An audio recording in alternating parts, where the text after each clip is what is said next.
북한의 선제 공격을 막아낼 수 있는, 방어할 수 있는 우리 국방 안보의 최후 보루가 있습니다. 바로 삼축 체계라고 할 수 있죠. 북한의 미사일 요격, 그리고 살상무기 선제 타격, 그리고 북지도부 응징 보복, 이렇게 세 개의 축이 있습니다. 그리고 이 삼축 가운데 중요한 한 축으로 북한의 탄도미사일을 요격하는 우리 한국형 미사일 방어 시스템, 바로 KAMD가 있습니다. 북한이 미사일 발사 등 선제 공격에 움직임이 있을 때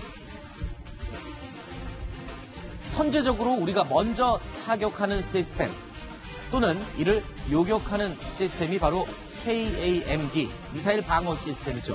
이 미사일 방어 시스템에서 중요한 요격 미사일이 하나 있습니다. 바로 철매2 미사일인데요. 지금 영상에 보시고 계시는 바로 이 미사일이 철매2 미사일입니다. 철매를 개량해서 1,600억 원의 연구비를 들여서 개량한 철매2 미사일. 최근 북한의 미사일 성능이 급격히 좋아지면서 이에 대응해서 우리의 성능을 개량하게 된 것입니다. 한번 볼까요? 바로 이 미사일입니다. 공식 명칭은 철매2 PIP, 최종 이름은 천궁이라는 이름으로 명명이 됐지만 개발 단계에서 계속 철매2라는 이름을 썼기 때문에 두 가지 이름이 혼용이 되고 있습니다. 신윤 대표님, 일단 이 철매2 미사일, 오늘 왜 이게 회자가 되고 있는 거죠? 일단 그 철매2라고 하는 것은 탄도미사일을 요격하는 미사일이에요. 네. 원래 이제 천궁, 이제 방금 천궁이라고 말씀을 하셨는데, 천궁이라고 하는 것은 우리 공군이 가지고 있는 호크, 중거리 미사일을 대체를 해서 네. 적의 항공기를 격추시키는 용도로 개발이 됐는데, 그 사이에 이제 북한의 핵이 개발됐지 않습니까? 또 핵미사일이 다량으로 지금 실전 배치되고 있죠. 그래서 우리도 미국의 패트리어트 미사일, 팩3라고 하죠. 네. 패트리어트 체계처럼 우리도 요격 미사일이 있어야 되겠다. 해서 이제 그 천궁을 개량을 해서 철매2, 즉 천궁2를 만들었는데, 네. 이게 이제 소영무 장관이 배치를 하지 말자. 이런 어떤 오락가락하는 행보를 보인과 동시에 국방개혁에서 이제 그것이 회자되면서 국방개혁의 의지가 없는 거 아니냐, 뭐 이런 쪽으로 이제 비화가 됐던 것이죠. 네. 자, 그러니까 최근에요, 방위산업추진위원회가 철매2 미사일, 개량한 이 미사일을 배치하기로 결정을 최종했습니다. 이 과정이 그런데 여러 번이나 오락가락했다는 겁니다. 오늘 국회 국방위원회 질의응답 내용을 먼저 들어보시죠. 이 철매2 사업은 작년 11월부터 장관님께서 맨 처음에는 11월에 1차적으로 철매2 사업을 중단해야 된다는 이런 지시를 하신 적이 있고, 그 다음에 올해 2월에 109차 방추위에서는 다시 재개해야 한다. 그리고 5월에 있는 112회 방추위에서는 다시 또 재검토하고 한다는 중단. 이렇게 하다 오락가락 했었는데, 최종적으로 지난 17일 날 결산 심의 준비를 위한 사전회의에서 장관님께서 정상적으로 가야 된다고 이렇게 결정을 한 걸로 알고 있습니다. 맞습니까? 맞습니다. 자, 왜 이렇게 결정이 오락가락 했을까요? 송영무 국방장관은 좀 더 신중하게 검토를 해보려다가 결정이 좀 늦어졌다라는 설명을 했습니다. 오늘 국방부가 그 이유를 이렇게 밝혔습니다. 분명히 우리가 자랑할 만한 무기 체계입니다. 그러나 우리가 북핵 미사일 능력, 그러니까 북한의 핵 미사일 능력이 우리가 이 소요를 결정할 때 당시에 예상했던 것보다 고도가 굉장히 빨리 됐습니다. 그러니까 북핵 미사일 위협에 좀 더 효율적으로 대응하려면 철매2 성능 개량에 사실은 더 업그레이드가 좀 필요하지 않겠느냐. 향후 또 30년 후를, 먼 미래를 봤을 때 좀 더 좋은 무기체계가 있으면 좋지 않겠느냐.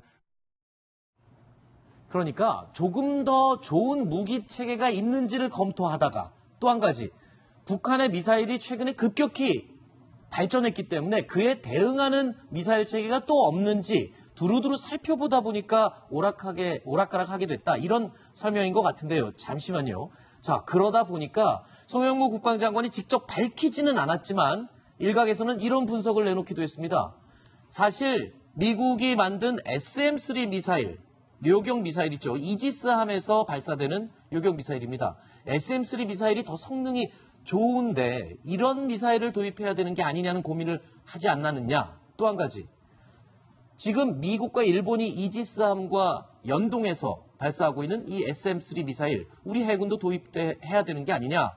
그런 의견 때문에 지체됐다 주장이고요.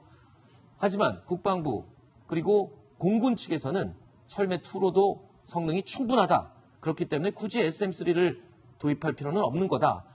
게다가 또 우리 기술로 만든 국산 미사일이니 더더욱 먼저 우선적으로 도입해야 되는 게 아니냐. 이런 두 주장이 맞서고 있다.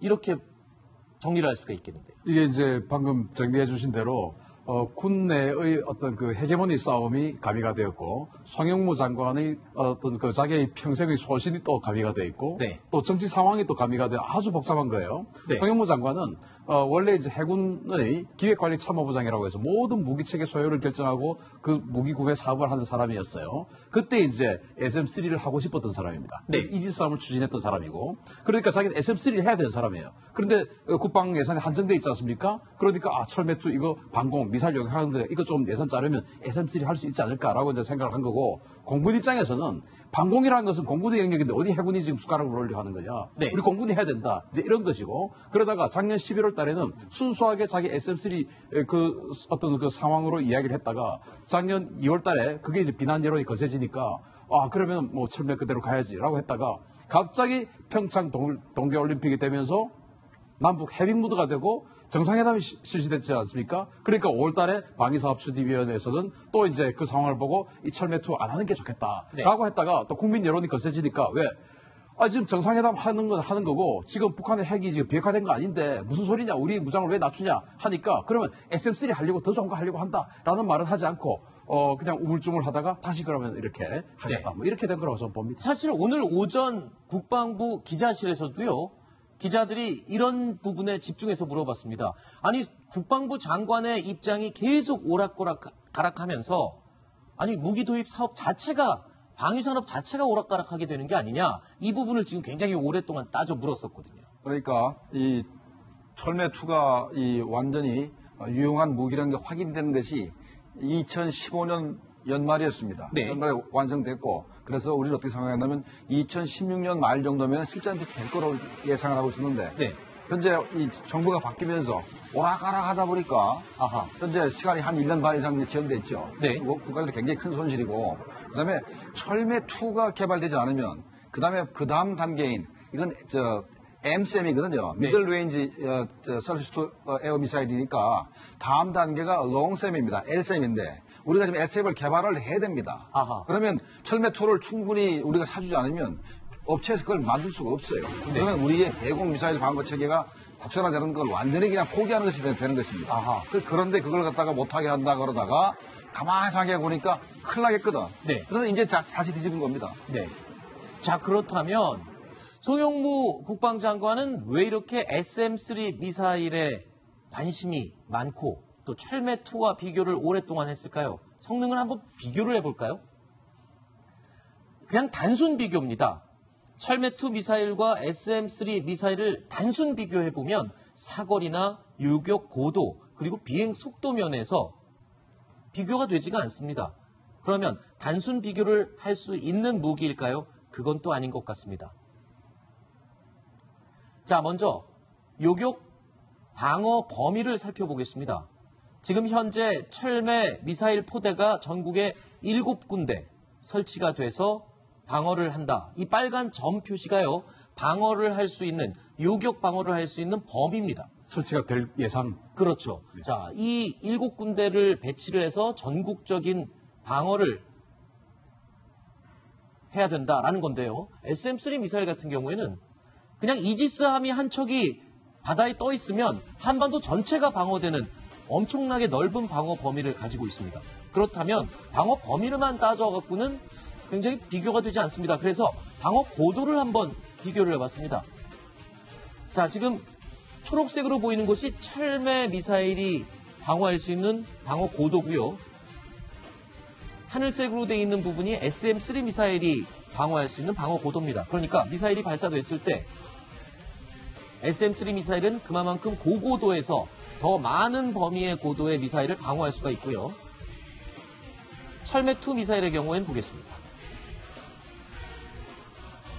거의 말단 단계, 떨어지기 말단 단계에서만 방어할 수 있는, 그러니까 이 두 미사일 체계는 어찌 보면 단계별로 다른 체계의 미사일이라고 할 수 있는 거 아닌가요?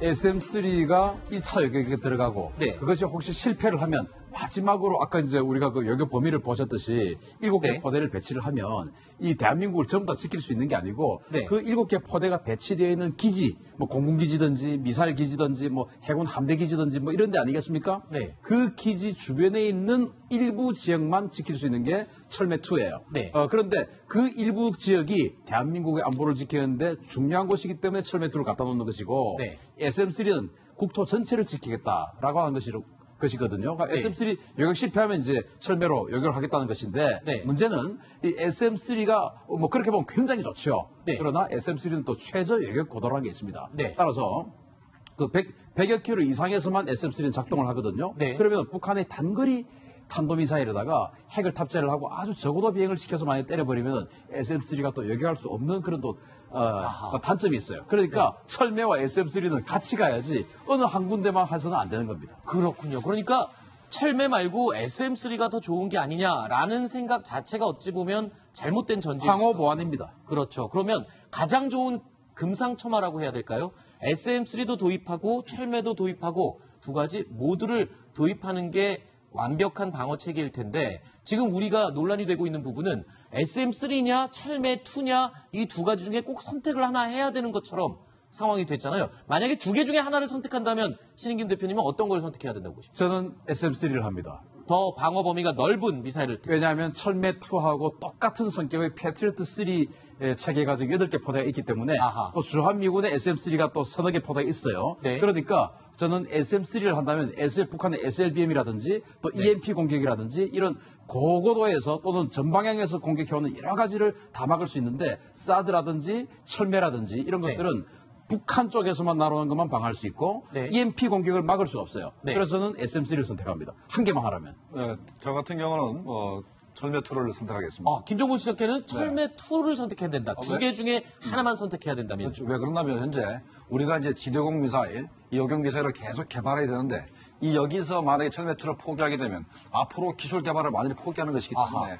앞날을 위해서는 우리가 이제 철매2를 해야 되는 것이고 바로 지금 LCM을 만들어야 되거든요. 네. LCM을 만들려면 아마 사드까지는 못 돼도 사드의 한 절반 정도 성능을 발휘하니까 그래서 우리가 MCM을 먼저 우리가 실전 배치하고 그다음에 LCM을 만들게 되면은 상당히 뭐랄까 보완이 우리가 되겠군요. 보완도 되고 앞으로 더 현재 SM3까지 못 미친다 하더라도 네. 우리가 상당히 유용한 네. 그런 더 현재 우리가 개발하려고 하는 LCM보다도 더 뛰어난 요격 미사일을 개발할 수 있기 때문에 네. 일단은 투자하는 측면에서 철매2로 가는 게 먼저 맞다 생각합니다. 네.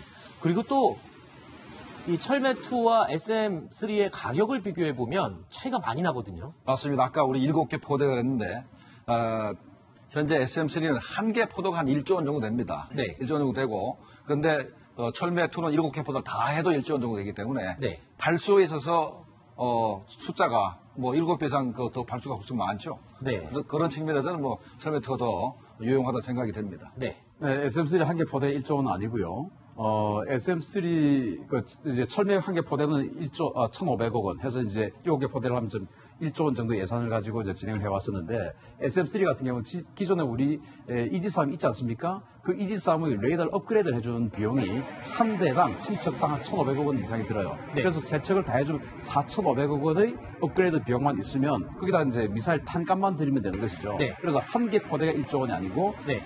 이지스함 세 척을 전부 다 완성을 해주면 한 1조 원 정도 듭니다. 아니 그런데 일단은 우리 국방부에서 이 철매2 사업으로 이제 확정을 지었으니까 일단은 철매2로 가게 되는 거겠죠. 그리고 김종국 실장이 하신 말씀, 우리가 중거리 요격 미사일 말고 장거리 요격 미사일도 개발을 해야 되기 때문에 이 우리 기술의 사업이 끊기면 안 된다. 이 부분도 놓칠 수 없는 부분인 것 같습니다. 이 모든 것들이 고려가 됐겠죠. 그런데 이 무기 도입 사업도 엄청나게 복잡한 이해관계와 정치적, 정무적인 판단을 해야 되는 그런 분야군요. 뭐 그런 상황이 이제 무기 같은 경우에 굉장히 그 상대방에 따라서 우리가 빨리 발전을 하기 때문에 무기를 빨리빨리 도입하는 것도 필요하고 적절한 무기를 도입하는 게 필요하죠. 근데 이 판단 자체가 늦어버리면 네. 안보에 상당히 문제가 생깁니다. 그렇죠. F-35 같은 경우도 한번 뒤집는 바람에 지금 그 도입 기간 자체가 굉장히 연기됐지 않습니까? 이것도 마찬가지로 지금 1년이라는 시간이 연기됐죠. 저는 그래서 송영무 장관이 지금 취임하고 난 다음에 정말 국민들한테 어떤 면에서 보면 칭찬받을 일이 도대체 뭐가 있는지를 좀 궁금합니다. 네. 지난번 기무사 문건도 마찬가지고 이번에 철매도 마찬가지고 이런 계속 판단을 지금 미스를 하고 있는 상황 아니겠습니까? 그런 면에 비춰봤을 때 과연 이런 어떤 판단 미스를 계속하는 것을 그냥 우리가 그냥 계속적으로 보고만 있을 것인지 네. 이런 부분에 좀 더 지적을 좀 해야 될 것 같습니다. 네. 이미 2015년도에 완벽한 성능이 검증된 철매2 미사일이 2018년도인 올해 들어와서야 배치가 결정이 됐다는 것. 그만큼 결정이 오락가락하고 지연되면서 이 도입 사업이 늦어졌습니다. 그만큼 그 사이에 북한의 미사일 기술은 더더욱 또 발달하고 또 더 고성능으로 갖추어지게 됐죠. 자, 안보, 국방의 문제는 주저주저해서는 안 되는 부분이 반드시 있는 것 같습니다.